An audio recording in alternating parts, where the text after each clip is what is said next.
Fire safety in the community is absolutely so important. Throughout the year, we're always having candles in our home every Shabbat. We have Hanukkah. We have to stress to our children that fire is dangerous.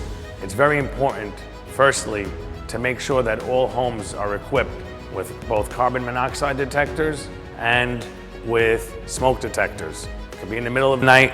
We know carbon monoxide is that silent killer. You can't smell it. You have to have detectors. You should have them checked every year to make sure that they're up to date and that they're working. It was a Friday night and everyone was sleeping in the house, and all of a sudden the carbon monoxide detector went off. Luckily my system was connected to the fire station.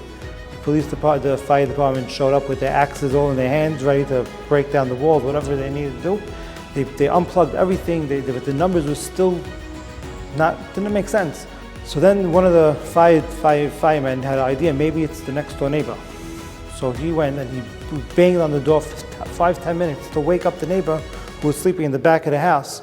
Finally, we woke them up, and the firemen just opened their door. And the numbers on the carbon monoxide reader, they were sky high. They were way over the limit, and they woke up all the kids. They got all the kids out of the house.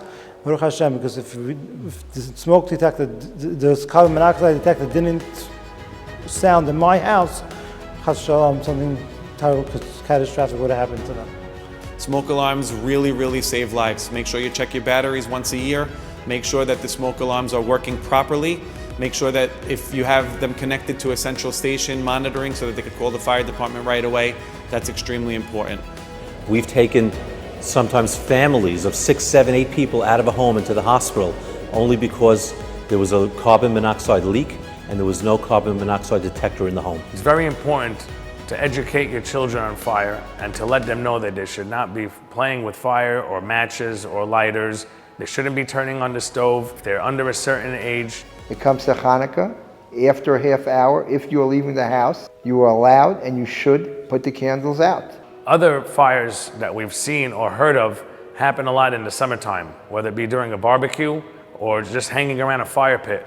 It's very important to note that you cannot throw lighter fluid.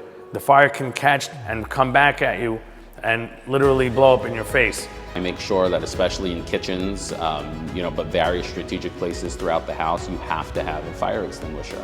You have to know how to use the fire extinguisher, and your family members have to know where it is. There's lots of people who bought one, when they bought their house, and it's sitting in some cabinet somewhere behind lots of other items.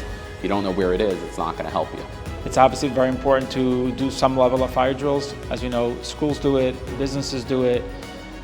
Just giving kids at a young age of 3, 4, and 5 the basic tools, skills of what to do and how to do it in case, Chas V'Shalom, there's a fire. In a case that your smoke detectors go off and you're fearful of a fire, call 911 first.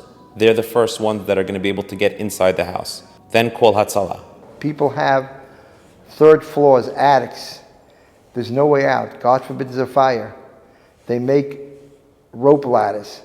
Have one and teach your children who are sleeping up there. If God forbid they have to, you hook it out the window and it takes you straight downstairs to safety.